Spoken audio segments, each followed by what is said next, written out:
Okay, so what follows in this video is a conversation that I had with Kamal Patel. He's the director at examine.com, and we're going to cover pretty much everything I think there is to cover about the vegan diet and the science behind it. And the audio of this conversation will also be available on my podcast if you'd rather listen on the go. And I really wanted to have Kamal on to talk about this because, as I'm sure you'll see, he really is one of the smartest guys I have the pleasure of knowing. Kamal has 2 master's degrees from Johns Hopkins University. He's published peer-reviewed articles on vitamin D and calcium, and he's currently on a hiatus from his PhD in nutrition as he's doing a lot of research and writing for Examine. Now, I've already gotten some criticism for not speaking with a more prominent vegan voice on this, but I think that the facts about veganism, or any topic for that matter, are what the facts are, regardless of whose voice they're coming from. But for the record, Kamal did grow up as a vegetarian, and he still is, for the most part, vegetarian, but he will eat fish occasionally, and we talk about that. And I think, as you'll see, he really is a grounded and unbiased voice on this topic. But anyway, if you think that there are still gaps to be filled in after listening to the discussion that can only be filled in by a vegan voice, then I'd be happy to reach out to them. Also, we do discuss the Vegan Gains video, and we talk about eggs for quite a bit. So I'll leave a timestamp in the description box and in the comments if you'd like to jump to that. And also, there will be timestamps for all the topics that we touch, and there are a lot of them. We cover pretty much everything from the digestive effects of the vegan diet, the carnivore diet, and the ethics of eating meat. So there's a lot in there, so you can feel free to hop around. But I do encourage you to listen to as much of this as you can, because I think you will come out the other side knowing really everything there is to know, or that you need to know about the science behind the vegan diet. So anyway, without any further ado, I hope you guys really enjoy this conversation with Kamal as much as I did having it. Okay, so everyone, I'm here with Kamal Patel of examine.com. Kamal, it's been way too long, man. How are you doing? I'm doing well. How about you? Good, man. As I understand it, you've been pretty busy. I think last time I talked to you, we were doing research like we always do. We're still doing research, but we have some cool new things coming up. So we're expanding the website, making it easier to use. We'll be having a product launch in the next few months. The product's centered around protein. I won't get too much into specifics now, but it'll be some different angles about protein that most people haven't thought of. And I've been speaking at various conferences about issues about research, and we just keep covering new supplements and diet trials, and that's our day-to-day. As I understand it, you're working on a book as well? How's that coming? Yeah, I am working on a cookbook. So I can't really cook well, so I don't do the cooking part, but the book is about sort of traditional diets, so not like paleo, but like your great-grandma's diet. So if you think of your ancestry, if it's from Poland or from the UK or from Thailand, then they'd all have different diets. And it's possible that some of those dietary choices could have affected what we might optimally eat now, depending on genetics, epigenetics, nutrigenomics, and that kind of thing. We might end up talking about some of those factors in this podcast. So yeah, new viewers of the channel and podcast probably won't know this. I would imagine most people won't, but Kamal and I did, I think, 2 podcasts a little over 2 years ago, where we talked a lot about some of the same stuff we're going to talk about here now. But I think since then, the vegan diet in particular has really exploded in popularity. And then with that comes a whole lot of misinformation. So hopefully we can cut to the chase and dispel some of that here with this conversation. Yeah, there's a lot of people that feel strongly for and against vegan diets, and there's not a lot of people that look at both sides of the research. So hopefully we can do a little bit of that now. For sure. I'm actually not sure myself. I don't think you're vegan or vegetarian, but how would you describe your own diet and dieting history? So I experiment quite a bit, but my quick history is my family was vegetarian growing up. I started eating meat when I kind of could make my own decisions. And for probably 15 years, I ate a normal sort of bodybuilding, powerlifting type diet. At the time, I was a wannabe powerlifter. And then I started thinking more about animal rights probably 5 or 10 years ago, and I've been just experimenting with different diets since then. Last year, for 2 or 3 months, I didn't eat any animal products, but there's some complexities with that. So right now, I am eating fish mostly. Somewhat similar to me. I wasn't raised vegetarian, but I think 4 or 5 years ago, I read Peter Singer's book, The Ethics of What We Eat. And it kind Okay, of yeah. really convinced me that the way at least meat is farmed and prepared in our present culture is pretty horrific. So from an ethical perspective, I definitely see a lot of merit in the vegan diet. You probably feel the same way? Yeah, I feel exactly the same way. I don't judge people based on if they eat factory farm meat because there's a lot of impediments. For example, some people might have never thought about it too much or read books or watched documentaries. Some people, it might be a cost issue to get pastured meat. Some people have other priorities if you have health issues or, family or relationship issues. But there's really no reason to eat factory farm meat, which is probably, I don't know, 90 or plus% of the meat in the US. And it only takes reading a book or watching a documentary to see that it's insane. It's kind of like, the Matrix, the original Matrix, not the bad follow-ups, but in the original Matrix, they're all kind of plugged into a system to extract nutrients from humans, and they don't live real lives.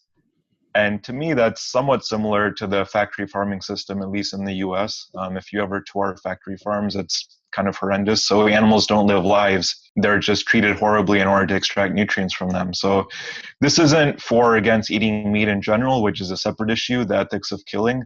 This is more for factory farm meat. So more than any nutrient thing, I think it's really worth it to take a week to research as much as possible what the food is like before it gets killed, before it gets to your plate. I totally agree. I don't want the focus to be on the ethics. I really want to focus on the health aspect of this. But if someone did want to make this sort of dietary change for ethical reasons, in a way that may not necessarily require the sort of like dogmatic elimination or total elimination of any meat, what steps would you recommend taking? So the first thing is think about the types of animals that you eat. So people will often assume that, for example, red meat is bad, either for nutrition reasons or they've seen a documentary where cows are treated poorly. And cows are treated poorly, but in general, I'd say chickens are treated the worst. And there might be some sense that because they're a smaller animal and they're in barns with thousands of chickens, they're not as important. But think about whether you eat a cow or a chicken or a fish, and then maybe kind of whittle that down. So pasture dairy from your local farm, the cow will be treated a lot better than even cage-free, so-called free-range chickens that really just have like one point of access out of a huge barn and never see the light of day. And then wild-caught fish is even a magnitude of order, quote-unquote, better than that because that fish leads a somewhat normal life, before it gets caught. So if you're thinking about eating a more plant-based diet, you don't have to cut out all animal products, which I've done in the past on day one. It might be better to concentrate more on wild-caught fish, and then maybe a little bit of other types of meat, and then slowly get to know the farms that you're getting your meat from and just getting to know how agriculture works in your area, and just not going whole hog, no pun intended. Yeah. For me, that was something that I kind of thought of as a first approximation was like, there's certain animals that have a greater ability to suffer, I would imagine, than others. Mm-hmm. So like eliminating all pork, I think 4 years ago, I pretty much just eliminated all pork in my diet as like a first step. And then I did turn to red meat because I would imagine cows are more intelligent than chickens. So hadn't really considered the differences in how they're treated, like you just said. But then also, switching to like free range, eggs and so forth. Just for me, I tried it for a couple months. This was like 4 years ago. And it just got to be so difficult, especially as a bodybuilder, getting my protein in. And I found myself consuming a lot of these like soy-based products that were just really high in calories. And back then, you didn't have the same availability that you do now for like vegan protein powders and supplementation and so on. So I feel like these days, it's probably quite a bit easier to meet that protein requirement and maybe some of the other nutrient requirements than it would have been even 4 or 5 years ago. Yeah, it's I'd say compared to 4 or 5 years ago, there's a couple huge differences. One is I think at that point, the protein quality, amino acid balances weren't as researched, and now I think even like the gold standard protein quality has changed. So now it's the DIAAS as opposed to PDCAS, and that measures soy proteins and other plant-based proteins differently. like quite a bit differently because it uses indicator amino acids that escape digestion in the small intestine or the large intestine. So if one were a vegan bodybuilder these days, to optimize your protein intake, you would use a completely different scale if you were really getting nitty gritty about it. And then the other thing is now I live in the Bay Area and there's all these fake burgers. And 5 years ago, it was kind of not so great fake burgers. And now they're like really pretty good. Like they taste good. Mm-hmm. And people always think of their diets as idealistic. Like, this is what I'm going to eat because it's the perfect macronutrient ratio, and this is the type of animals I would eat if I do eat animals, and I'm going to get these nutrients. But in practicality, most people struggle with whatever diet they're on. Either you bulk too long, so you have to cut too hard, or you're vegetarian, vegan, plant-based, and then if you have a hard time in life, you end up eating some animal products, whatever. It's easier nowadays with like the Impossible Burger and stuff like that actually tastes like meat. Because a lot of people have gone 30, 40 years eating meat, and you can't expect them to just, change on the dime. So things are changing now, and I think in 5 or 10 years, things will change even more because there's been a lot of venture capital funding into those companies. So I'm curious to see what's going to happen. Yeah, I'm really excited for synthetic meats. So they actually grow actual meat tissue in labs. I mean, I feel like if you're going to get anything that really mimics the flavor of real meat, that'll probably be it. Because these products that are commercially available now are soy-based or something like that, right? Yeah, so they're generally soy-based or pea-based. So I think the standard now is if you're taking a powder, a pea and rice mix is good, or a pea-based patty or a pea and soy-based patty. And my sort of personal recommendation to vegan bodybuilders, and which they always do just out of necessity, is mixing up your protein sources. So even though soy doesn't show much effect or as much as people think in trials as far as phytoestrogens and that kind of stuff, there haven't been super long-term trials. So even a trial that's a year long will typically have a smaller sample size, and it's hard to pick up side effects because to pick up adverse effects, you have to do subgroup analyses and studies, and those studies are not statistically powered to find side effects. And that's true of pharmaceutical studies, supplement studies, and vegan and vegetarian and soy-based studies. So mixing up protein sources is a good idea. And it might not just be if you're vegetarian. It's probably good to mix up protein sources if you eat meat as well, but that's a separate issue. Mm-hmm. Yeah, I remember you talking about that last time. While we're on soy, how much do you think would be too much? I mean, can we safely eat this every day, or would you say a few times a week is good, or what does that discretion actually mean? So there's the acute and there's the long-term sort of complications. There's almost no acute complications in people who don't feel any effect right away. So if you eat soy every day for a week and you don't have tummy issues, basically, it's probably not going to have some secret, side effect that you're not aware of. That being said, eating soy every day at moderate doses is probably not a bad thing because there's a long sort of ecological history in East Asian countries of that kind of practice, because tofu and various other soy products have been eaten for millennia. That's not to say that things that have been eaten for a long time are healthy. It just shows that there's some track record for eating every day. But vegan bodybuilders, some of them will eat much larger doses. And that's where I think there could be trouble because it's not just things like phytoestrogens. There's also things like, I can't remember if Soylent, the drink, uses soy protein, but even like Vega, one of the leading soy protein powders, has had issues where if the protein company uses the same factory and you're drinking their protein powder every day, you have a higher chance of accumulating things like heavy metals or other contamination products that are from that factory. So this applies to things like protein powder. It applies to things like if you make a smoothie every morning out of mixed bagged greens, because those could also have contaminants, whether it's bacteria or something else. So just variety, I think, is key. And it's probably fine to eat protein every day for years, but there's never going to be super long-term data.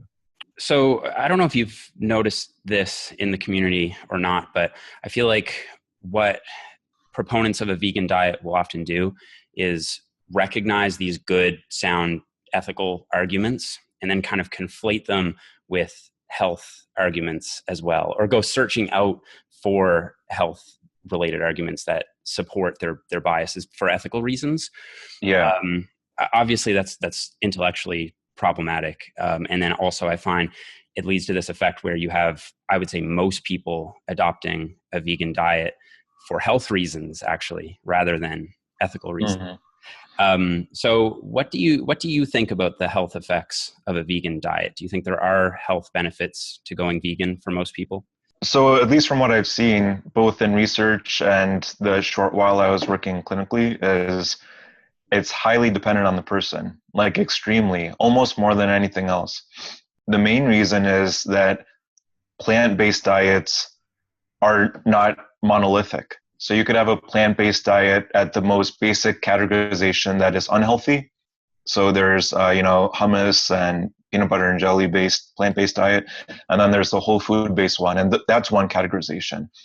And then another categorization is people will go on a vegan diet and follow their favorite guru or YouTuber or whatever and eat a very similar diet and not pay as much attention to their individual reactions.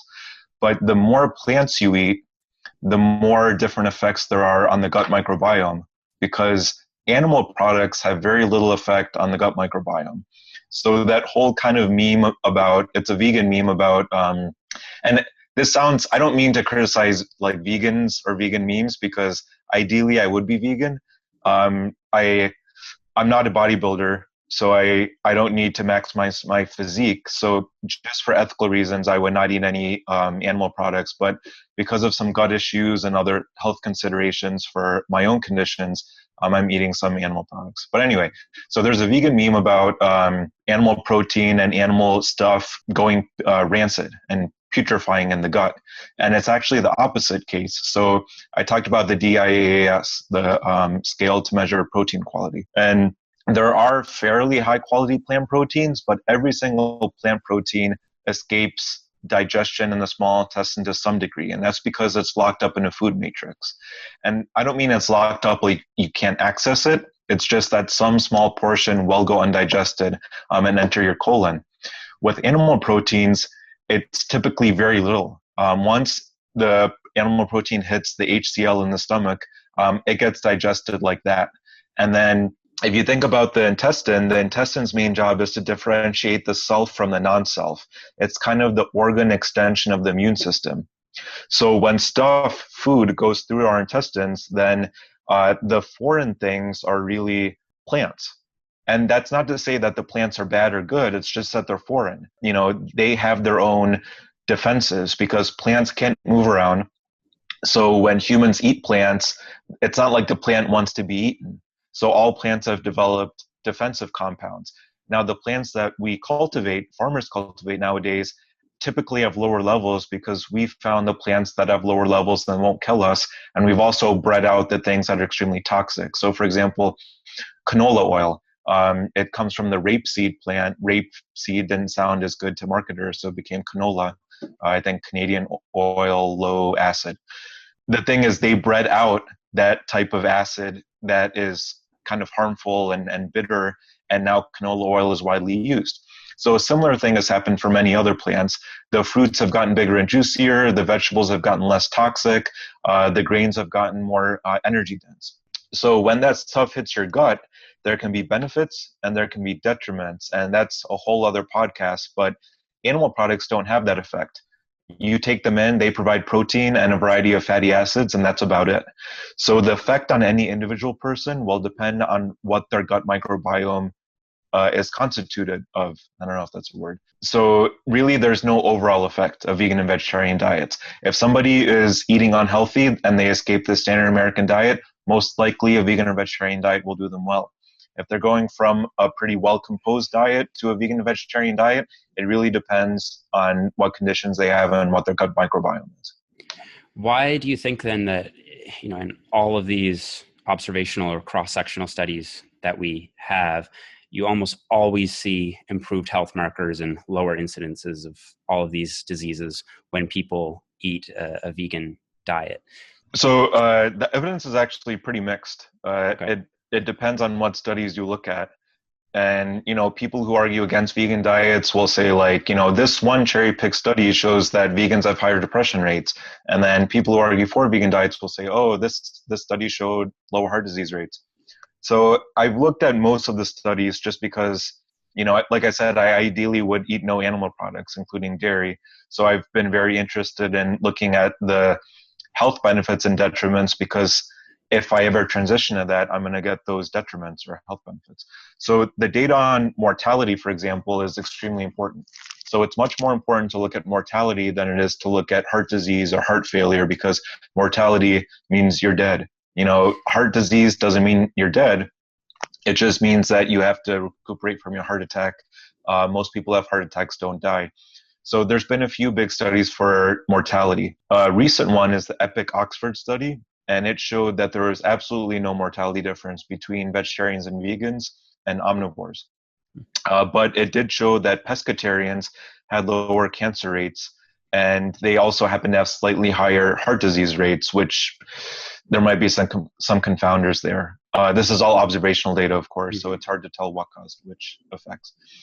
And then there was a study before that that's pretty famous, especially in plant-based diet advocates, the Adventist study. So Seventh-day Adventists live in blue zones, so an area where there's longer lifespans. So there's one in Loma Linda, California. There's one in Okinawa in Japan. So there's various characteristics that have been used to explain these diets. Like the Mediterranean diet is used to explain people in certain areas of Southern Europe living longer. The diet might not explain most of it. Like in most of those cultures, there's some, kind of just emphasis on life, like hanging out, getting sleep, getting rest, not stressing out too much.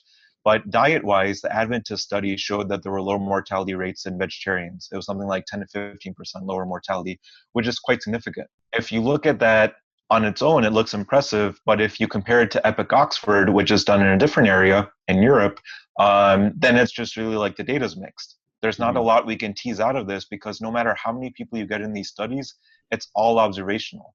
So somebody who eats a vegetarian diet in one area might live longer than meat eaters, because in that area, the meat eaters tend to eat more processed food. It's just really hard to tell. And then there's other confounders too, like the studies on cardiovascular mortality. You might see that a vegetarian diet does better or worse for cardiovascular mortality, but it's different nowadays because most heart attacks are non-fatal. So cardiovascular mortality just means that, the people survived long enough to not have too much detriment to their heart attack. But you could survive decades after a severe heart attack. You just have worse health. So what does it mean to have higher mortality or lower mortality? Not that much, because in public health, we quantify things by quality of life measures. And the quality of life is not measured in those studies. It's just a hard outcome, mortality.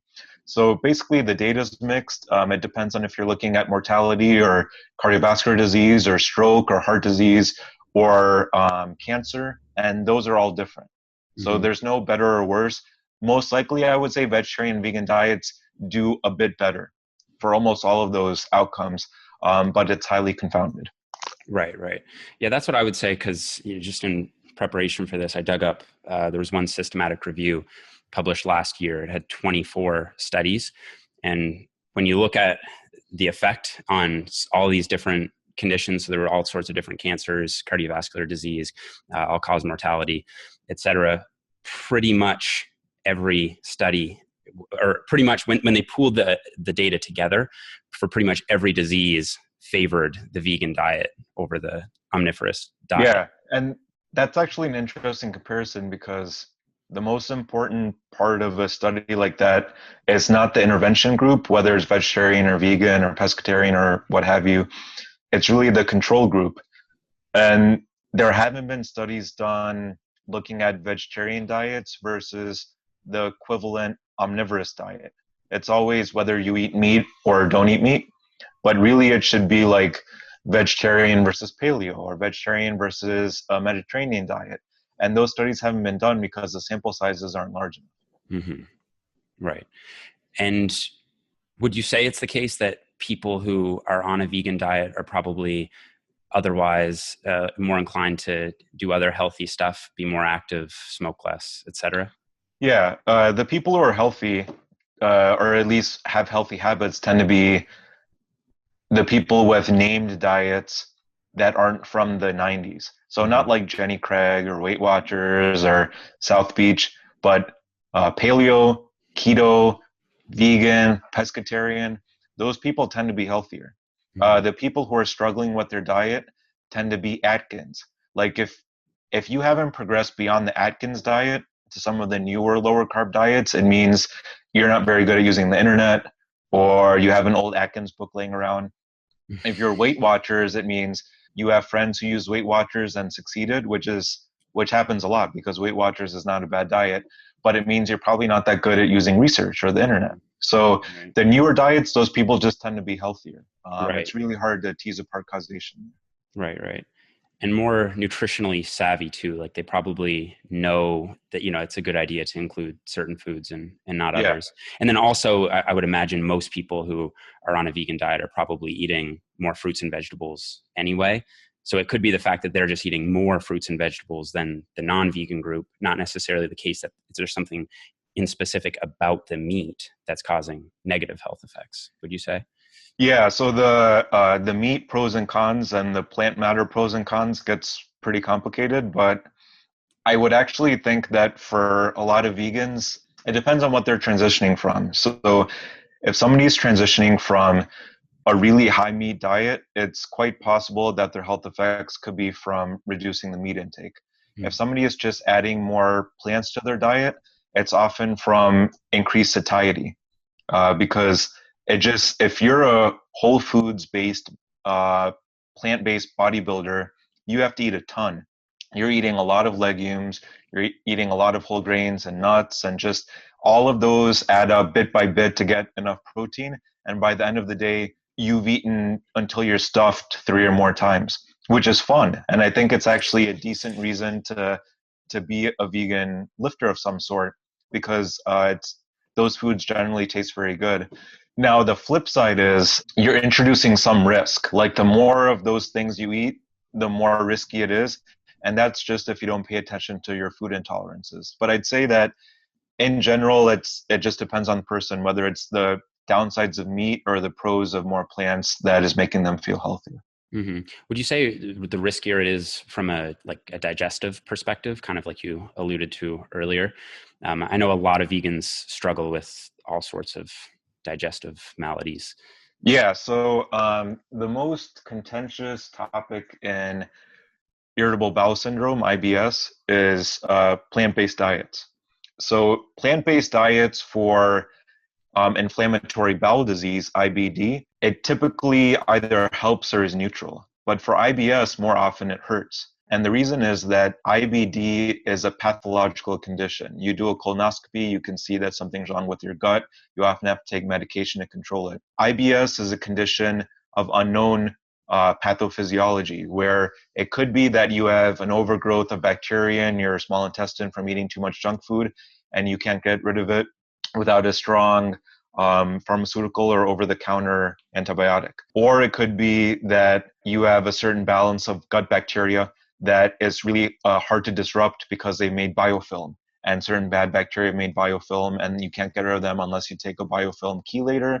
You lower your mineral intake so that those bacteria can survive as well and build more biofilm, or you change the balance of your diet. And it doesn't have to be animal versus plant based balance, it could even be within the plant kingdom. So, for example, some people eat a low to no starch diet in order to help their joint pain. And it's usually people with spine issues. So, ankylosing spondylitis is a condition where you can have narrowing in your joint space in your spine. And there's a possibility of that being exacerbated by a type of bacteria in your colon. And that bacteria feeds on starch. This is where there's a ton of complexity. So resistant starch is good for most people, half of people, 9/10 of people, who knows. And resistant starch is starch that escapes your small intestine digestion and gets to your large intestine. And the resistant starch comes from heating and cooking starches and then cooling them down. So if you heat up rice or potatoes, you eat some, you cool down your leftovers in the fridge or freezer, and then you heat them again, you'll go from being able to digest almost all the starch to not being able to digest like 20% of the starch. And since that starch gets to your gut, it provides excellent fuel for the bacteria there. While it's excellent fuel, if it fuels a certain type of bacteria, Klebsiella, that bacteria could overgrow and be implicated in this autoimmune condition that can lead to spinal pain. So that's just, it goes to show that there's no like, oh, a vegan diet will help these people, not help these people. You know, what if you have a history of autoimmune conditions and then you end up eating a vegan diet with a lot of starch and then you start hurting worse, versus somebody who, for example, goes to a vegan diet and starts having less joint pain because of a reason associated with animal products. So for example, with animal products, they're typically higher fat and definitely higher in saturated fat.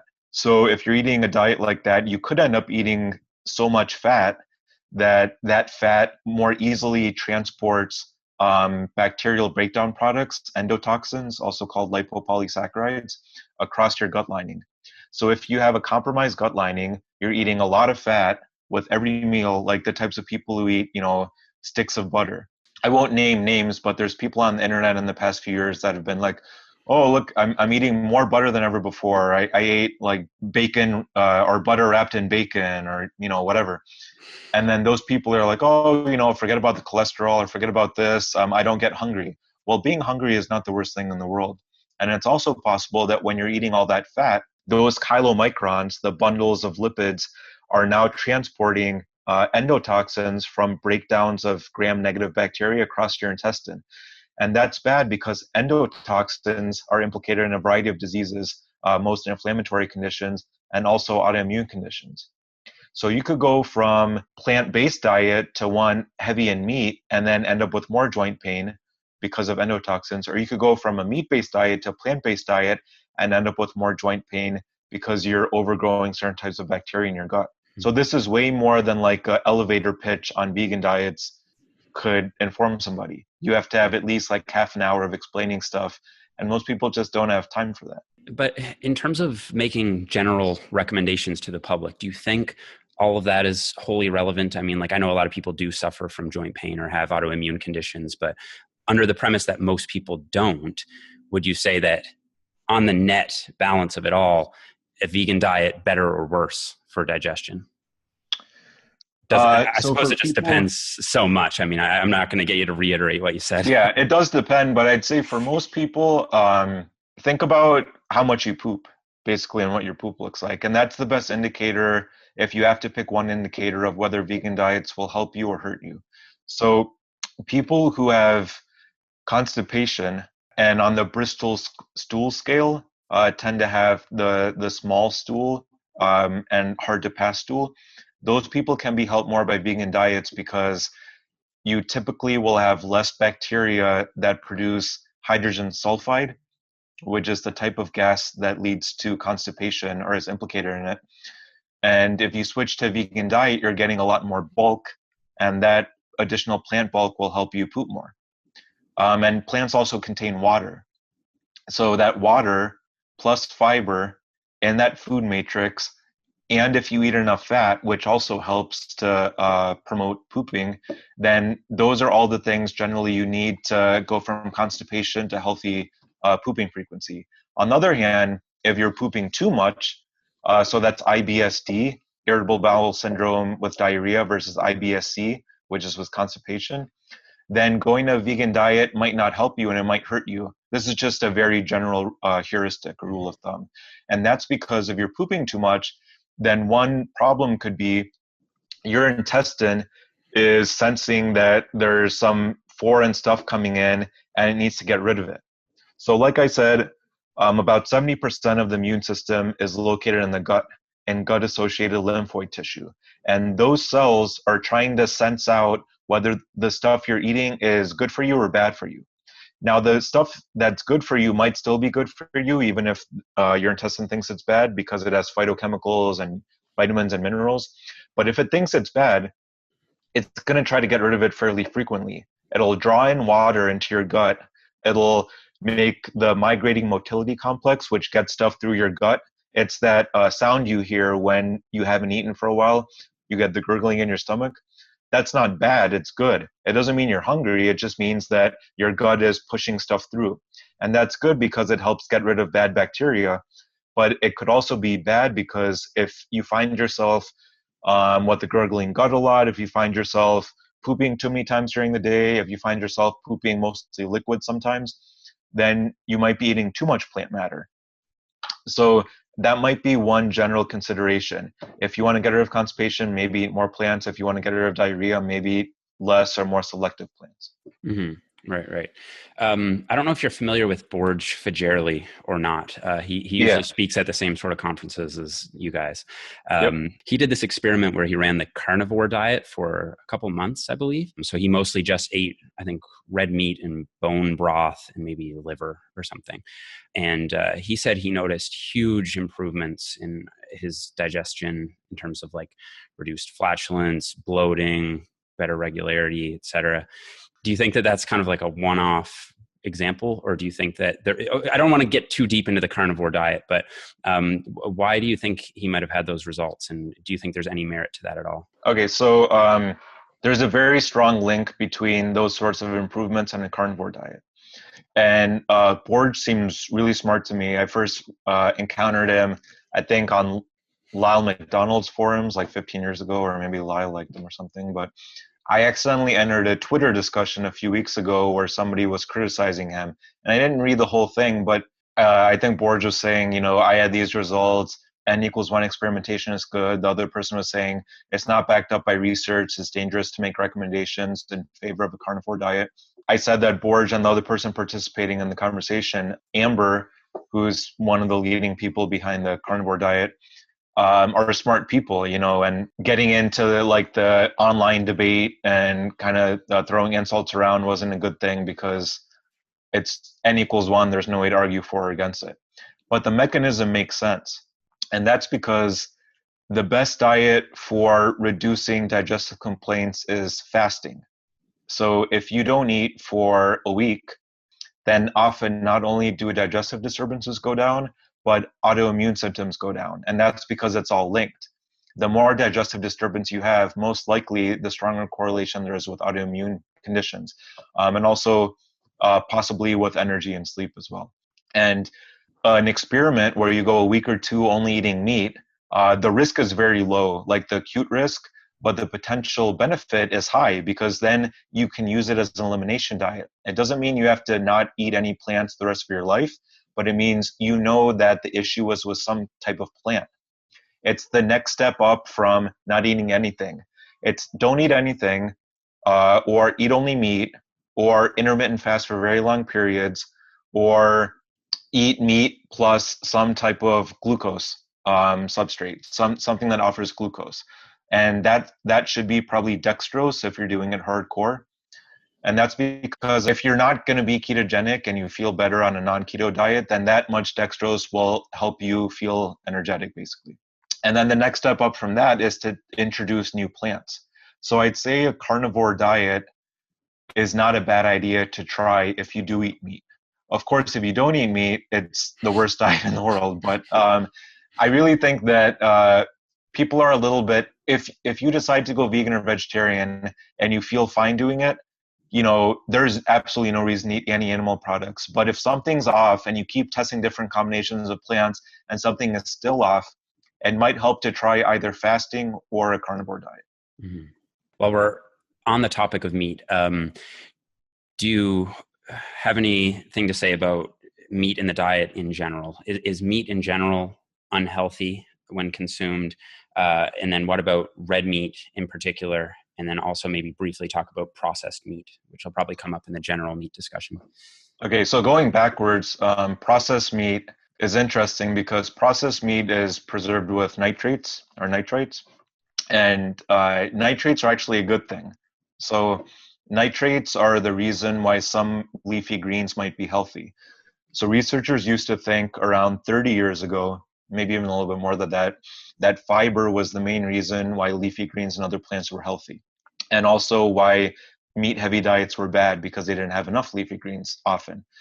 But it turns out that fiber doesn't have strong correlations with health effects, but nitrates do. And leafy greens and beets are often high in nitrates. And nitrates, think of it this way, nitrates are the main thing that allows your blood vessels to expand. And expanded blood vessel allows easier blood flow and a lower chance of a clot. and just generally better heart health and blood flow. So if you do something like juice a beet or drink a smoothie with kale, then you get nitrates. If you eat a leafy green salad, you get nitrates. The half-life of the increase in nitrates is fairly short, but it's on the magnitude of order of like a couple hours or even a little bit longer. And if you eat leafy greens a couple times a day every day, you're going to get this boost of nitrates every day, and it's going to be healthy for your heart. And processed meat has nitrates because it's preserved with them. So you might think, why is processed meat so bad for you? And it's because when you heat up processed meat, then N-nitroso compounds, which is a variation of nitrates or nitrogen-containing compounds, leads to worse heart health and higher probability for colorectal cancer. So it's basically heating up things that are high in isolated nitrates is bad for you, whereas the nitrates produced by plants is good for you. Anyway, working backwards, that was on processed meat. And then on meat in and of itself, there's a few factors. So some of them are hypothetical and some of them are less. So the hypothetical ones actually have the biggest health impacts. And that has to do with something called NEU5GC in meats. And the background of this is all animals have a coating to their cells. So you have to have a coating on your cells made up of carbohydrates so that your cells don't stick together. And those coatings are called sialic acids. So if you didn't have those, your cells would all stick together and you'd end up not being able to function. You'd have clots and you couldn't have cell signaling and stuff like that. So all animals have different types of sialic acids. So the sialic acids in all animals or mammals used to be similar. It was called NEU5GC. And then about 2 million years ago or so, humans had a mutation that led us to produce not NEU5GC, but NEU5AC. And the only mammals nowadays that have that are us, guinea pigs, certain New World monkeys, and just not very many animals. All other animals, mammals rather, including cows, make NEU5GC. And the reason that's a problem is that I was talking about the gut and the immune system trying to tell what's part of us and what's not part of us.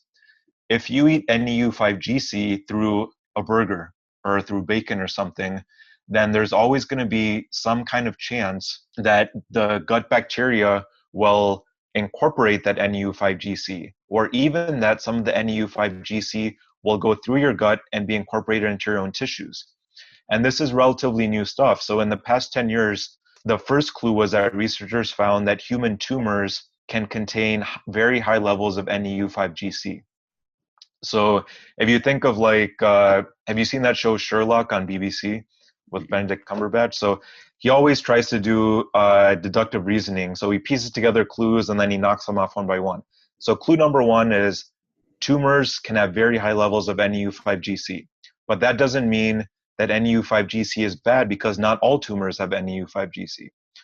So then we have to find another clue. So clue number two was that people with Hashimoto's thyroiditis, an autoimmune condition, have 7 times higher level of NEU5GC than people who don't have the condition. And that type of correlation is extremely strong and hard to ignore, even though it's not a randomized trial. So now you have this cancer clue and you have a thyroid clue. But then there's another clue where rheumatoid arthritis patients, which is another type of autoimmune condition, don't have high levels of NEU5GC. So it's not all autoimmune conditions, it's Hashimoto's thyroiditis and also high in tumors. So the last clue, because there hasn't been any big studies in the past couple of years, was in 2015 or 16. And it was a mouse study that showed that if you fed mice pretty much pig juice, which contains really high levels of NEU5GC, versus mice that had a similar diet but no NEU5GC, the mice with NEU5GC developed cancer at extremely high rates. Now, granted, they were eating as much NEU5GC as somebody who ate only meat and also at twice as high levels of normal human carnivores would eat, but they developed tumors on a regular basis. So then if you piece all those clues together, what it tells me is that if you have a history of autoimmune conditions, you should maybe try to avoid red meat. Chicken doesn't have NEU5GC. Fish doesn't as well. Dairy does. And then red meat is the king of NEU5GC. If you feel poorly on a diet high in red meat, it won't have to do with NEU5GC generally, as far as we know of. It might have to do with other factors, but NEU5GC could tip the balance. If you don't feel as well, and there's this kind of hypothetical detriment, then don't eat red meat. It is some chink in the armor of a carnivore diet, because most carnivores, human carnivores, eat beef almost exclusively, and that's because anecdotally in these Facebook groups and various other places, red meat is higher in nutrients than chicken, than white meat. It seems to be more satiating for some reason, and it's easier to get pastured, grass-fed beef that isn't treated as poorly. And a lot of carnivores do watch out for ethics and animal raising. But there hasn't been super long-term studies of carnivorous diets. That doesn't mean that it's unhealthy at all, but there could be some issues like this NEU5GC, but nobody will ever know, because you can't randomize people to a human carnivore diet for 50 years. That just won't work ethically or funding-wise. Mm-hmm. So I want to talk about the actual risk imposed here, because when I hear these sorts of things like this hypothesizing, I feel like it can feed in quite strongly to the chronic food fear that people have, and they develop this fear of not being healthy or living a long life or dying early because they're eating meat or what have you.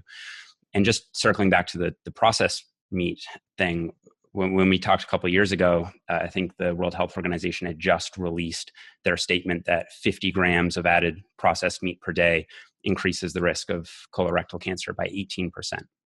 And that made all the headlines, and it sounds really scary. 18% is a big number, but that's an absolute, or rather, that's a relative risk increase.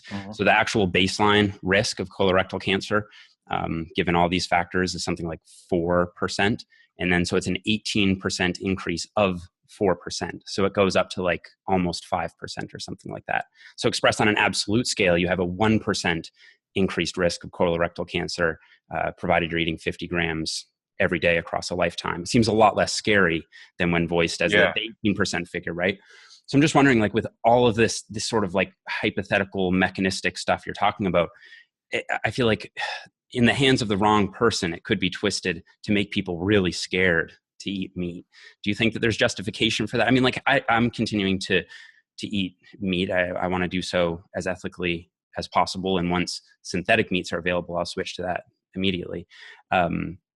But how scared do I need to? I mean, I don't feel scared because I'm aware of this data, but I feel like some people really are fearful of what they're consuming, and they really kind of hyper manage it in a way. So there's two things to keep in mind with that. As much as we're going to get into details, and we already have, about studies and whatnot, those studies are not as important as kind of human experience or in the past thousands of years.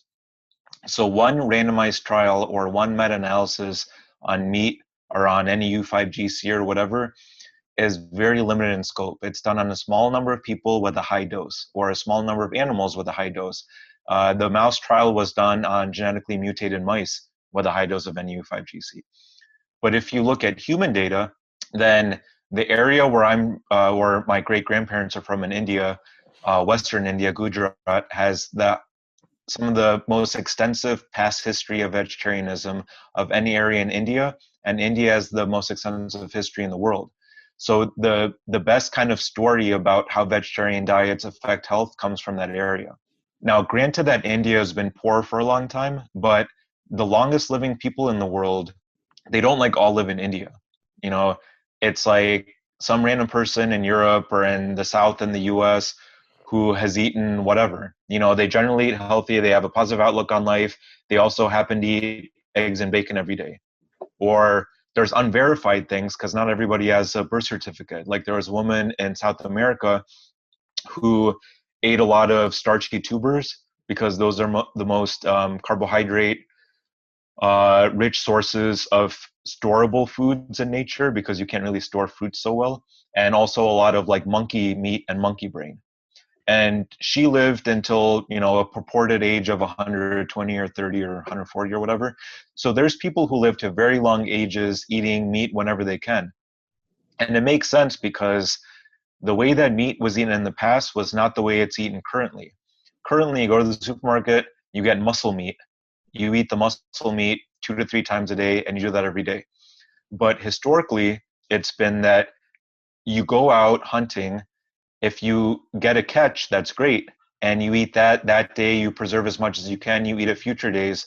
But if the animals aren't around, if there's a drought, if you just have bad luck and you don't have any meat, you have to gather and you get plants. So humans would go either shorter periods, 2 to 3 days, to longer periods like a month without any animal meat or animal protein. So they would have quick rises in animal protein or overall protein, like 200 to 300 grams or more, and then dips like 20 or 30 grams. And that's not accounted for in current diets. So the scare about is meat good or bad for you is really a scare about dosage. It's that if you eat a carnivorous diet and you are a big guy or a big gal and you eat a ton of the meat and you don't eat any fish or chicken, it's possible that NEU5GC stuff could be an issue, or it might not be, who knows. But it's all about dosage. If you eat a regular diet and you eat meat even every day, that dosage is going to be a magnitude of order below what's studied. So if you have to burn something into your head, it's that the dose makes the poison. And media headlines will never talk about that, but it's always about the dosage. Mm-hmm. I always find it a bit odd when people draw on our ancestors' habits to form our current dietary guidelines. I mean, this is the whole premise behind the Paleolithic diet, right? Mm-hmm. I mean, I would imagine they didn't live nearly as long as we live today. So why borrow clues from prehistoric diets and so on? So there's reasons to borrow from them and reasons not to. So there's a lot of reasons not to. One of them is they, for example, would catch meat and cook it over an open flame or whatever. That's a great way to form heterocyclic amines that char on the meat, which is carcinogenic, highly carcinogenic. So that World Health Organization report placed fresh red meat at, I think, level 2A or group 2A, which is like possibly or probably causes cancer. Processed red meat was at group 1, which is definitely causes cancer. And I don't think there's much objection to that at all, because things like heterocyclic amines and nitrosyl compounds, those are not good for you, and it comes from high heat cooking of meat. Whereas like slow cooking, that's not paleo. It's not paleo to be like, oh, I got this meat, let's not eat it tonight, let's slow cook it. No, you don't do that. You cook it over the flame, you eat it right away, you get all the heterocyclic amines you can. Some people will say, oh, that's balanced out by plants, because when you eat plants, that does decrease the impact of things like heterocyclic amines or even like iron. But it's not like the cavemen would eat the meat and then eat a bunch of spinach, because leafy greens, if you're in nature, you would just not eat them because they don't provide calories. It might provide some taste, but there's no salad dressing in nature. You can't like tap the tree and get out salad dressing and put on your beans. So they would eat whatever they can, whether it's healthy or not healthy. They would eat toxic plants, find out that they're toxic, tell the next generation to eat a little bit less. That knowledge could be lost, who knows? So there's things to glean from Paleolithic diets and also kind of newer diets in the area between the Paleolithic period and us. Might be called Mesolithic, I can't remember. And there's things not to glean. And I think one of the things to glean is that they would eat a variety of things. Humans evolved to eat a variety of things. It's generally safer to eat a variety of things. They also didn't eat a ton of stuff every day, multiple times a day. So intermittent fasting might be a good thing. And then other than that, that's kind of it. Like grains are not inherently bad. For some people, they might have reactions to grains. Some people might have reactions over time, but it's hard to predict. Other things like legumes are generally seen as healthy. Nuts may or may not be healthy. Like they show extremely positive evidence in almost every trial. It's great for heart disease, great for a variety of conditions. But for some people, they do very poorly on nuts. And that might have to do with digestion. So like there was a trial a couple years ago that the researchers hypothesized that pistachios were good for performance in a cycling time trial. And then they gave the people pistachios every day, including just before the time trial, and they did significantly worse than the people who didn't eat any pistachios, which they did not expect at all. And the reason was most likely that nuts, especially seeds, don't break down like other plant matter does. It's kind of hard to break it down in your digestive system, which is why sometimes you'll see nuts and seeds in your poop. For most people, that's fine. But if you have a compromised gut lining, you can get some things leaking through your intestine, which is not a good thing. So again, it's all about dose. There's no foods mostly that are inherently bad, but it's good to maybe take one or two things from Paleolithic diets. I gotcha.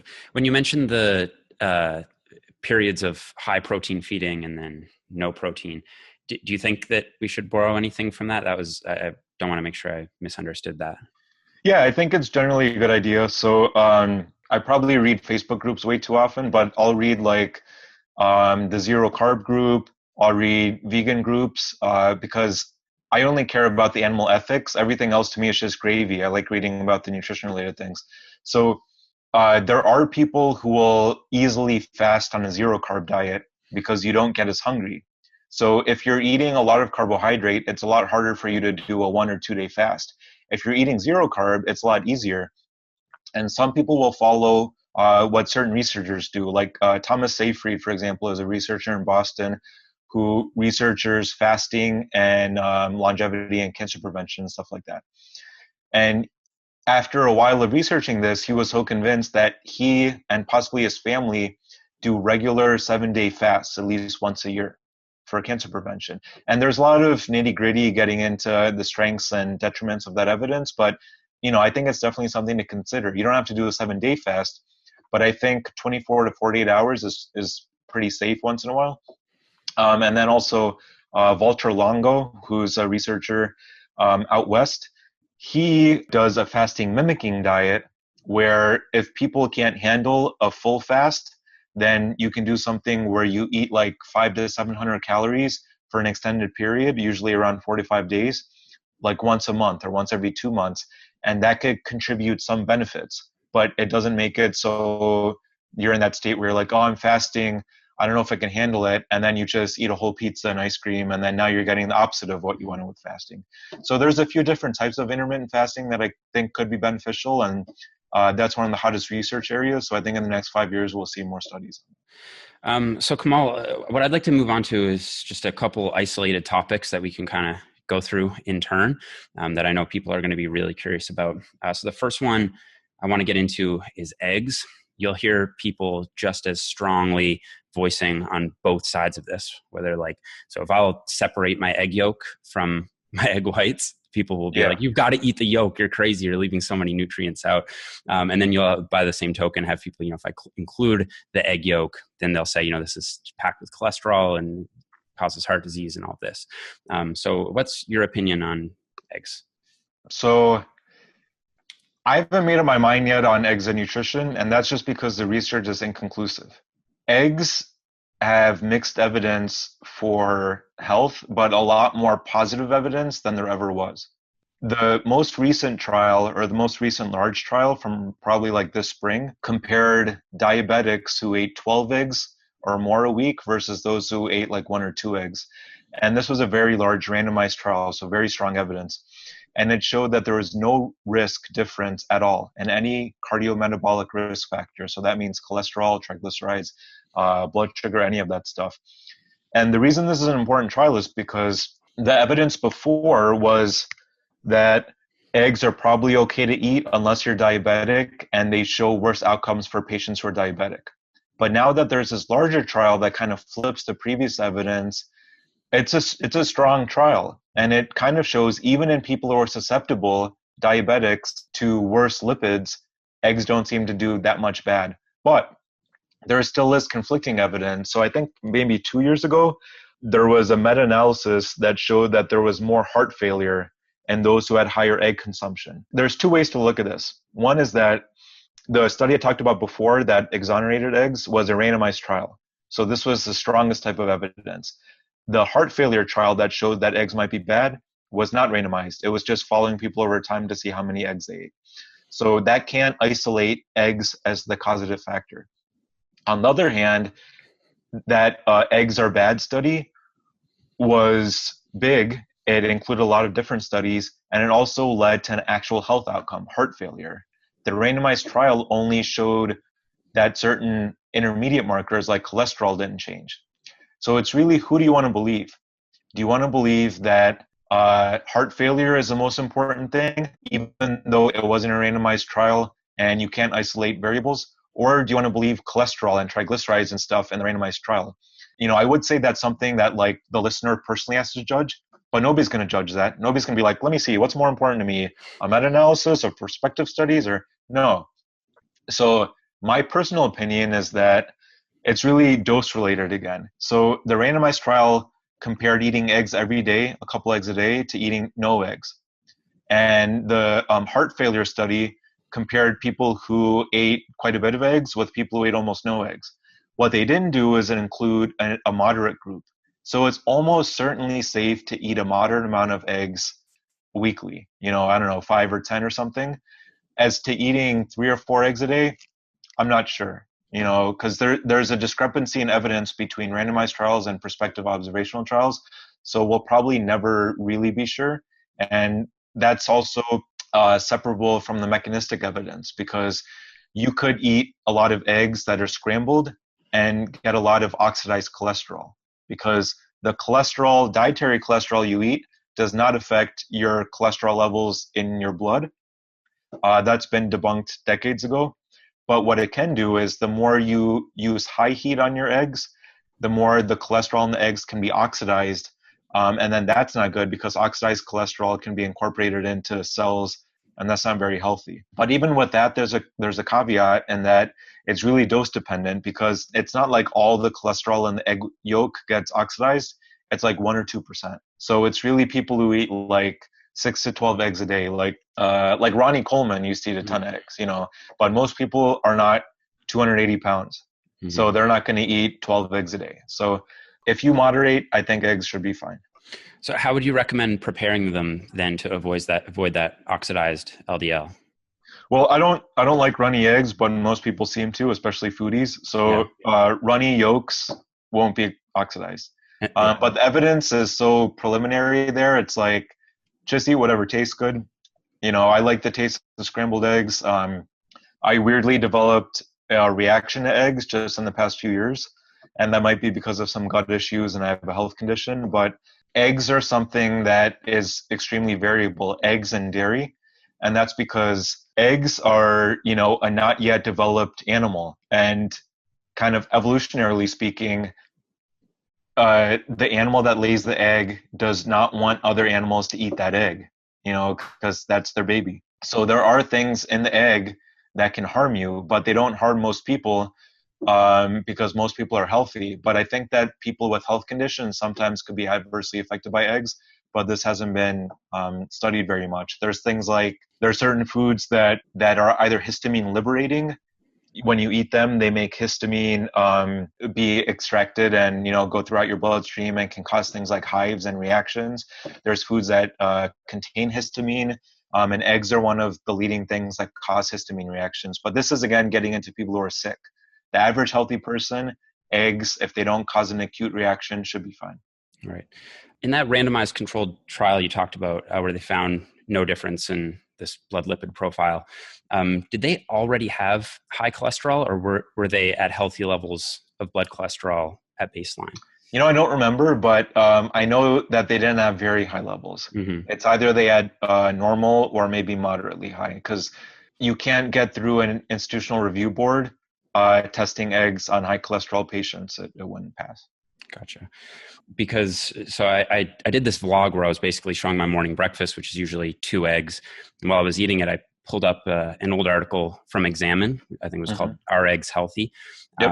And I basically said what you just said, which was dietary cholesterol doesn't actually impact blood cholesterol that much, because your body's pretty good at regulating this homeostasis if you're healthy. And then there was a response video done by another YouTuber, Vegan Gains. I don't know if you're familiar with him or not. Yeah, I'm aware of him. I'm kind of aware of all the YouTubers, but I don't watch too many videos. Right, fair enough. So his criticism was that basically people who try to say that eggs are okay or don't cause cardiovascular disease will take one of 2 lines. So they'll either say that dietary cholesterol doesn't affect blood cholesterol that much, which is what you and I have done, or they'll say that high blood cholesterol isn't a risk factor for cardiovascular disease. So then he went on to basically say that the reason why we saw that eating eggs didn't increase blood cholesterol is because the subjects already had kind of high cholesterol. So it's not surprising that it wouldn't get raised even further. But if you have a healthy person and they eat a bunch of eggs, then perhaps it would increase their blood cholesterol more and then lead to that increased risk of cardiovascular disease. What do you think about that criticism? So for the first point about dietary cholesterol from eggs, I can find the study. I'm guessing that they did not have high cholesterol to start with. And there's also been other studies since our blog post was published. So if I was arguing for a vegan diet, I would not go down the dietary cholesterol line, but I will go down the saturated fat line, because I think a lot of people have gotten into this paleo rut where they're like, it doesn't matter what I eat, or, even I'll eat as much saturated fat as I can because more cholesterol is better. That's not true at all. So that's kind of like a point for vegans. Let's see, the easiest way to summarize it is, I was talking about how egg studies conflicted. So the randomized trials conflicted with the observational trials. The randomized trials show no difference in eggs if you ate low amount or high amount of eggs. And the observational trials show that there was a difference. So there's a similar situation with saturated fat. And the evidence is even more mixed for saturated fat. So saturated fat is involved in metabolism of blood lipids, HDL, LDL, VLDL, also triglycerides. And each of those has complexities that we won't get into because it's boring. But if you look at all randomized trials of saturated fat, there is a very strong relationship between negative cholesterol impacts and saturated fat, like extremely, extremely strong. So if you eat saturated fat in moderate to high levels instead of anything else, unsaturated fat, monounsaturated fat, carbohydrates, you'll have increased lipids and lipoproteins in your blood. There's only one exception, which is if you eat a lot of carbohydrate, you'll have higher triglycerides than if you eat the same amount of saturated fat. And there's a very strong link between those markers and heart disease, but it's not the cholesterol test that you get at your doctor's office, because that cholesterol test is LDL-C. It's the amount of cholesterol. But the most important thing is LDL-P, the number of LDL particles. So you could have the same LDL measured at your doctor's office as some other guy, but you could have a lot more LDL particles and they could have less. But most likely, if you have high LDL, you're going to have a lot of LDL particles. And the more LDL particles, the more this thing happens, which is what you want to avoid. You have your artery, you have lipoproteins and cholesterol and other lipids around them floating around in the blood. And what causes heart disease is not cholesterol, but cholesterol is implicated in making heart disease worse. So basically, if those lipids get lodged in the artery and it gets oxidized, then that's bad. And if there's more inflammation, then that's bad. And in order for it to lodge, the more LDL particles there are, the more chances that one of them will get lodged. And the way that this is often explained is, let's say that this artery wall is like a harbor where boats are docking. And then the boats coming in are cholesterol or cholesterol-carrying particles. So the more LDL-P, the more LDL particles there are, the more chances that one of those boats is going to knock into your shore when you're not ready. But that doesn't mean that it's always the same. There could be different sizes of particles floating around, but the more there are, even if there's a mix of large particles, which are called fluffy, and sometimes deemed as being healthy, which they're not, or small and dense, which are always bad. It doesn't matter if you have 100 fluffy ones or 100 small and dense ones, they're still going to be crashing into the shore. And the more they crash into the shore, the more likelihood that cholesterol will get oxidized. So it's not as simplistic as if you eat a lot of saturated fat, then you're going to die of heart disease. It's like, 50% that and 50% inflammation, or maybe even like 20% that and 20% inflammation, or 80% inflammation. And then the issue is that all these randomized trials show that more saturated fat, more cholesterol in your cholesterol tests the worse it is for you. Or rather, the observational studies show that. But when you look at randomized trials of actual like heart attacks or heart failure or stroke or any of those things, there's no effect. The more saturated fat you eat, it doesn't affect more heart disease. It doesn't affect heart disease mortality. So when you look at individual biomarkers like LDL, HDL, blah, blah, blah, blah, saturated fat is not good for you. But when you look at actual health effects, there is no effect. So nobody has really explained that, because we're just on the cusp of learning about that kind of stuff, which is why nobody on the internet, whether they're on YouTube or a researcher, can say they know for sure what the relationship is. Yeah, I don't care how smart you are, how many studies you read. There's evidence on both sides for me. I don't think eating a ton of saturated fat is healthy, according to evidence, but eating a moderate amount and maybe even more than that seems to be healthy. But the evidence is conflicting. So whether you're vegan or you're a carnivore, you don't know. You don't know whether your diet's going to give you a propensity for a heart attack or not. And there's going to be more trials about this. Yeah, I think that makes a lot of sense to me. Just to double back on this, so you would say that saturated fat has dietary saturated fat has a stronger link to increasing serum cholesterol than dietary cholesterol does? Did you say that? Yeah. Yeah. So dietary cholesterol has a negligible, either small or close to zero effect on serum cholesterol.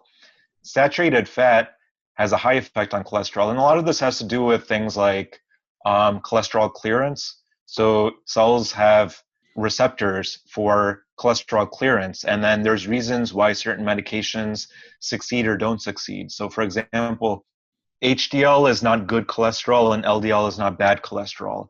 LDL can have a bad effect and HDL can certainly have a good effect, but HDL helps clear cholesterol out and LDL delivers cholesterol. But cholesterol is important to human health. You know, it's not just randomly there.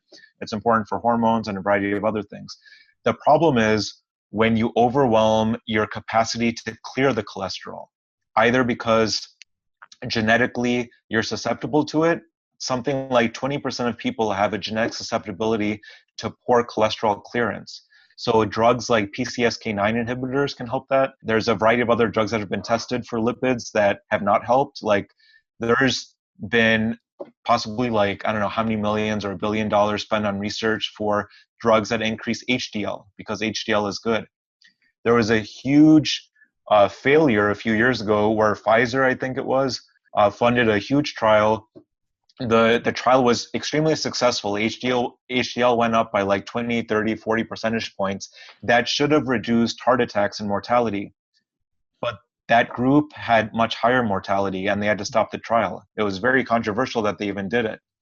That goes to show that it's not a one-to-one relationship. It's not like if you cut LDL, you'll be heart attack proof. Or if you increase HDL, you'll be heart attack proof. That's not true. But good news for vegetarians and vegans is there does seem to be some relationship between people who have low cholesterol because of a whole foods vegan diet and low heart disease rates.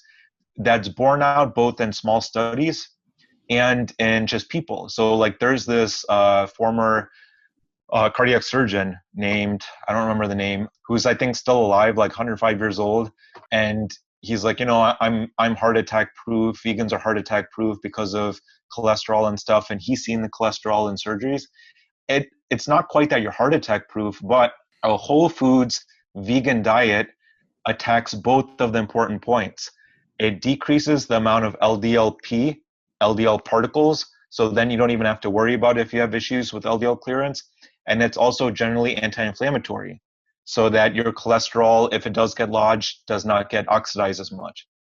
And generally for people who are on it for decades, you know, you will get off of a vegan diet pretty shortly if it causes a bunch of digestive disturbance. But if it doesn't and you're on it for decades, you're fostering probably a pretty healthy gut microbiome. And that also leads probably to lower inflammation throughout your body.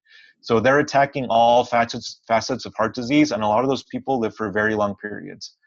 So I think it's healthy to do. It's a healthy diet, but meat is not inherently bad for your heart. Mm-hmm.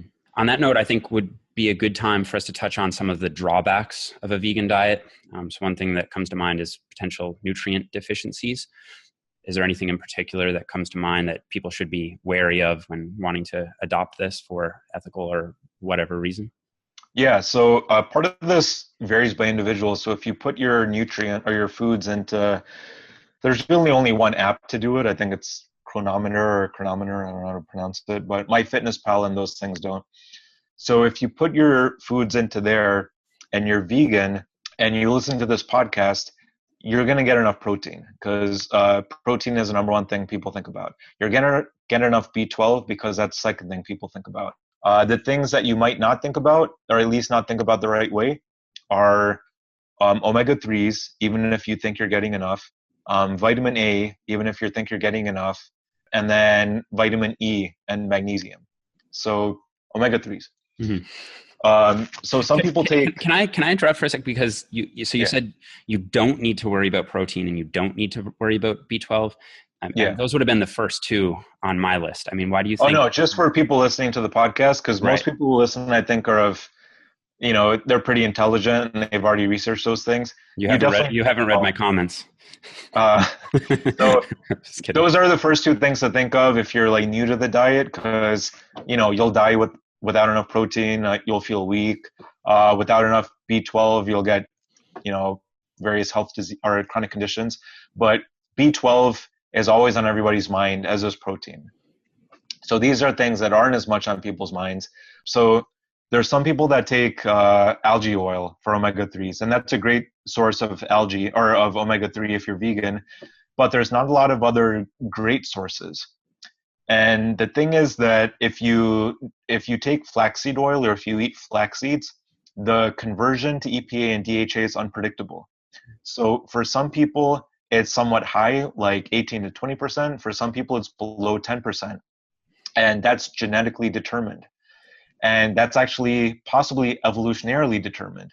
So Indian people or people from sub-Saharan Africa, they have more copies of a gene called FADS, fatty acid desaturase, which makes short fatty acids longer. So it makes shorter plant fatty acids into longer ones like EPA and DHA, so your body can use them for important stuff. So if you think about it, it makes sense, because 2,000 years ago, people in Northern Europe would have to eat meat at all seasons because there's seasons where there's not much plant at all. So they're going to get more EPA and DHA. People from around the equator, there's just much more plant food available. And then there might be times when they just can't go hunting. I don't know. I'm just hypothesizing it's too hot or who knows. So there was possibly an evolutionary benefit to having more copies of this gene that lets you make short plant proteins or plant fatty acids into longer ones that are usually found in animals. Nowadays, that might be a detriment because people get way too much omega-6. And some people even possibly get too much omega-3 because it's not like more is better for omega-3s or for omega-6s, because omega-3s and 6s are very long chains of carbon with a lot of kinks in it. So it's not a straight flat chain like butter or coconut. So they don't stack together very evenly. They're all kind of like spread out. And that's good for certain purposes in the cell membrane, like for signaling and for fluidity. But if you get more and more of those, the more kinks you get and the longer these chains are, the more free radicals can get into one of those kinks and attack. And you don't want to do that.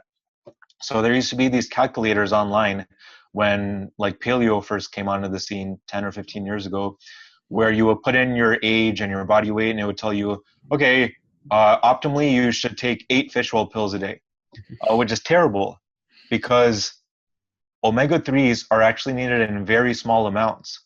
There's actually not even a dietary guideline specific number for omega-3s. There's no DRI.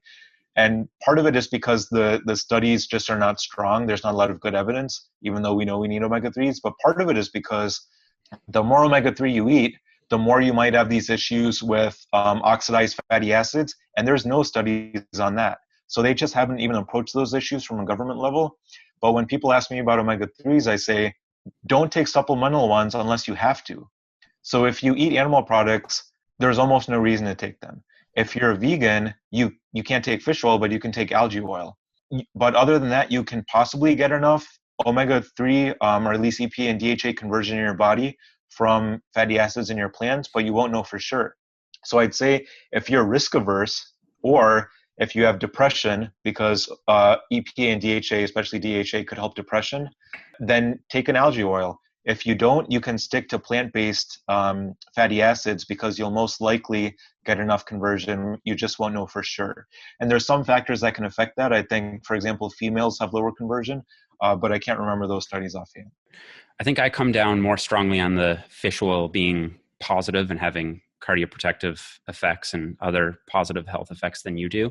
But I still make the recommendation to kind of max out your whole foods route first. So if you can, eat fish, 2, 3, 4 times a week, and you'll be good. Obviously, vegans don't have that option. So I would say, yeah, the algae oil is probably a good idea. But it seems to me that maybe you're not quite as endeared with the omega-3 literature as I am, given that if you are eating fish and, like you said, meat, then perhaps supplementation isn't really necessary. Yeah, the literature is interesting because there are very good trials for like fish oil and depression, fish oil and triglycerides, and some other stuff. So if you're taking it therapeutically, if you're like, this is the reason I'm taking it, I'm going to take fish oil, then okay. But if somebody's taking it for general health, I'm not very convinced. And part of the reason is new studies. So just today, I think the Cochrane collaboration, which is the main systematic review organization in the world, came out with the biggest review of omega-3s and possibly fish oil and heart disease. There's an even lower link than there was before. It was before there's a small to negligible link. Now there's pretty much zero association. And that's because I think it depends on which studies you include in your meta-analysis and which ones you take out. And also, it's a little bit difficult because fish oil supplements all differ. So when studies are done on a pharmaceutical, for example, Lovaza, which is a type of fish oil that costs a shit ton of money, versus like a fish oil pill from over the counter, the quality can differ and the amount of rancidity or heavy metals can differ. So I just think if you do take fish oil, it's good to look into batch testing, and if your fish oil is good, don't buy like big Costco bottles. Possibly don't buy liquid fish oil because that auto-oxidizes very easily once you unscrew the cap. But if you eat fish at all, then I think there's no reason to take fish oil. On the note of protein, I feel like I'm a little less convinced than you are that it's not an issue. Just in my own experimentation with this. So before the interview, I did some math just for quinoa, for example. So in 100 grams of quinoa, you have 120 calories, only 4.4 grams of protein. And quinoa is touted to be a pretty good source of protein. If I could just say, when I said that protein and B12 aren't issues, I almost meant like they're obviously issues. So I'm not going to talk about just skip them because they're obviously, everybody always thinks about them. I understand. Like for things like quinoa and beans and stuff, they'll have those charts where it'll say like, oh, you think you can't get enough protein on a vegan diet? Add this protein up. Yeah. That protein is so minusculely bioavailable compared to protein from animal products. You have to often multiply it times 2 to get the amount you will get in an animal product. So that's why it's so fun to eat a vegan diet, because you have to eat a lot to get enough protein and stuff. Yeah. So just for the quinoa example, in order to get 40 grams of protein, which I think you'd need to kind of be close to optimizing the muscle protein synthetic response. So like with whey protein, you could probably get it with 20 grams. With something like quinoa, you'd probably want at least 40 grams of protein. You'd have to eat over 1,000 calories worth of quinoa just to get that one spike.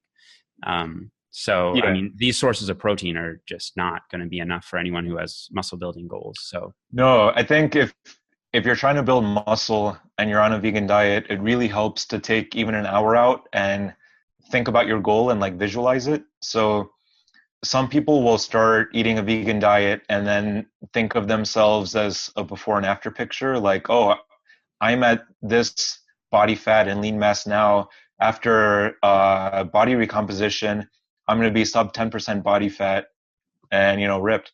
If you're really serious about that, you almost have to supplement. It's really hard to eat a whole foods vegan diet and get to that level. Like people have done it and I've seen videos on YouTube, but it's really hard. And if you want to make your life that hard, okay. But if not, the easiest ways to do it is by powder combinations like pea and rice, because otherwise, even like, buckwheat and quinoa with some legumes and stuff, you're going to have to eat 4 or 5, maybe even 6 times a day to get up to 1.2 or 1.4 times body weight in protein, which is extremely difficult. But some people have fun doing that. So, Yeah.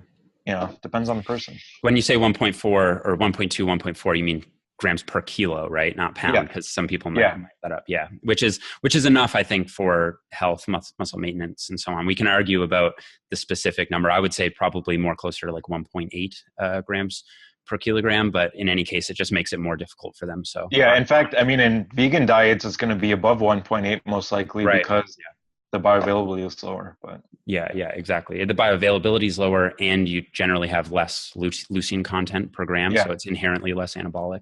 And then some people, or one person I've seen on the internet, has supplemented with leucine on a vegan diet, and I don't actually think you can do that, because free amino acids, almost all of them, or all of the commercially available ones, are made from animal products. Right. So it's not like you can just boost your leucine that way. Yeah, I don't know enough about vegan supplements, but I feel like there's almost everything out there now. So I don't know. There could be a vegan. Yeah, there might be a vegan leucine supplement. I'll probably Google it right after this. But free amino acids are extremely expensive. If you get the complete spectrum of amino acids in free form, they're expensive because it comes through hydrolysis, and you have to do a lot of hydrolysis. And it's often things like feathers or hair that's hydrolyzed. So, I'm sure you could get enough leucine to make a supplement, but that supplement will be so expensive from plants that I can't imagine. Yeah. I could be completely proven wrong, but that's just my opinion. It is an expensive diet, which is why even if you agree with the ethics of it and everything, it's just a difficult one for people to adhere to with the way things are set up now. I think you'll see a lot more people switching, if these meat alternatives and so forth become more economical. Yeah, I think it's a expensive diet if you're looking to maintain or gain muscle. But if you just kind of don't care and you want to be healthy, it can be pretty cheap, because rice and beans is very cheap. True. It's the stuff like when you have to diversify your diet, and especially if you're wanting to eat organic fruits and vegetables, it becomes very expensive. So I just want to make sure we've got everything here. So we said protein is an issue. For that, you'd want to supplement, some pea protein or some combination of pea and rice. Perhaps hemp protein, I feel like is a good one for. Yeah, hemp is another one. And you can just get that in protein powder. For vitamin B12, as far as I know, there is no vegan source of that. So you just have to supplement it. Is that right? There is no vegan source, but there have been people that have been vegan without taking B12 for decades, and there's no any symptoms of anything. And that might be because B12 is produced from bacteria, right? So if you were a vegan eating fruits and vegetables from your garden, it's possible that you could get B12 through your plants. But if you're eating stuff from a supermarket, most likely not, or you don't know. Or if you're eating, I think some vegans have said that you could get B12 through eating nori or certain types of seafood, or rather sea vegetables. And that could be the case. Again, it's bacteria on the plants that could produce the B12 then that you would eat, but that's not at all predictable. So I would never recommend saying like, forget the B12, just see what happens. Right. It's your health. Just take the B12. So. Right. And then in terms of omega-3s, we said algae oil probably, but perhaps you're not as convinced on whether or not that's a mandatory one. What about something like iron, calcium, zinc? What do you think of those? So each of those is different. Out of those, the number one deficiency with vegans and vegetarians is zinc. And especially among athletes, especially if you do like CrossFit and stuff like that, because you could lose zinc through activity. But you need zinc, obviously, for muscle gain. You need zinc for things like sleep and hormone production. Other minerals are a little bit different. So calcium, I think overall, while it's really important, is a bit overrated, because if you have a balanced diet where you have enough magnesium, vitamin K1 and K2, K1 is a form found in plants, K2 is produced by our bodies from K1 or we get in meat already produced by that animal. So that minerals and vitamins make it so that the calcium that we eat goes to bones instead of to our arteries or soft tissue. So the first big studies I was involved in were when the vitamin D guidelines were being made in 2009, 9-ish, 10. And I was hired to help the meta-analysis for that. So I had to read like 300 studies on vitamin D, calcium, and bone health. There was actually no link between calcium and prevention of osteoporosis and bone density, which was surprising to us. And then if you mix in vitamin D and vitamin K and stuff like that, then calcium helps. So I think the calcium need is probably lower than most people think. It is needed as a signaling compound to play a part in the nervous system, and it's needed for bone. But calcium can easily go bad, and it's the same for iron. Calcium can go bad in coronary calcification, which is one of the strongest correlations to actual heart disease and dying from heart disease. And iron can go bad because iron is easily oxidized. We want to eat as little iron as we can and still be healthy, basically for longevity, to prevent anemia and stuff like that. But the reason why iron has to be labeled in multivitamins is because it's dangerous. Because a child eating a multivitamin can die from too much iron. Women don't have to think about that as much because they lose iron through menses, monthly. But men have to worry about it, especially white men, and especially white men from Nordic areas or with ancestry in Great Britain. And that's because there's a gene called HFE, which literally is H for high and Fe for iron, the elemental symbol for iron. Yeah. And something like 1 in 250 American men have a proclivity for this gene. Mm-hmm. And with this gene, you could get hereditary hematochromatosis, which just means iron overload. And iron overload is bad, not just because, you're getting too much of something that's good. It's bad because you don't know it's there. You'll never know it's there. You could go 30 years of your life and not feel anything, and then suddenly you have some crazy health condition. And it's because an overload of iron doesn't acutely make you feel bad. And then all of a sudden one day you're going to your doctor and you're like, I don't know, I'm feeling lethargic and some other stuff. And suddenly you have these health conditions. Hopefully they're a smart doctor and they test you for this. And then you've had high iron in your blood and cells for eons. And the only cure really is bloodletting, donating blood. But it means it's a really easy fix for something that is potentially really harmful. So I think it's something worth testing for if either it's just you're curious or if you're of British descent, and especially if you're feeling symptoms of something. And would you say those issues mostly come from iron supplementation, or would it come from too much iron in the diet? Both. So iron supplementation, not as much these days, because when I was first learning about nutrition in the mid to late 90s, there were multivitamins that had high levels of iron, especially like the animal pack type ones that had big bags of vitamins. But nowadays, it's not the case so much anymore. Really, the issue is if you're taking supplements plus fortified foods plus cooking meat in a cast iron pan, then you can get too much iron because cast iron pans leach iron pretty easily. And the issue is that you don't even have to do it every day because iron builds up over time and you can't really get rid of it. So if you happen to give blood regularly, you probably don't have to worry about this. But otherwise, I'm not saying worry about it, but 1 in 250 men will have an issue. That's interesting. So back to the vegan people, you'd say probably zinc might be a concern, perhaps consider supplementation of zinc. Yeah, zinc can be a concern. I don't think iron is usually not a concern with getting enough because you would know that you have anemia symptoms. Yeah. Other minerals, iodine sometimes can be an issue. And this is an interesting one because it's not that vegans don't get enough iodine because a lot of plants contain iodine. It's that the average American gets a lot of iodine through salt, through iodized salt. And like you were saying earlier, a lot of vegans are into health and they do things that are healthy like exercise and meditate and stuff. But they also will do things like replace their iodized salt with like Himalayan pink salt, which is not iodized. So it's much more easy to go through your diet and suddenly you're not getting enough iodine. And it's easy to get enough iodine. So if you're vegan and you're eating non-iodized salt, but you're worried about iodine, like eat kelp flakes or something, because you don't have to resort to supplement almost ever. There's always ways to get sea vegetables or other things that are high in iodine. So Kamal, we'll pretty much wrap it up here. Before we do, I feel like it's just like, I can just imagine being a listener and just like, there's a lot of information, even for me, who's someone who's pretty well acquainted with this literature.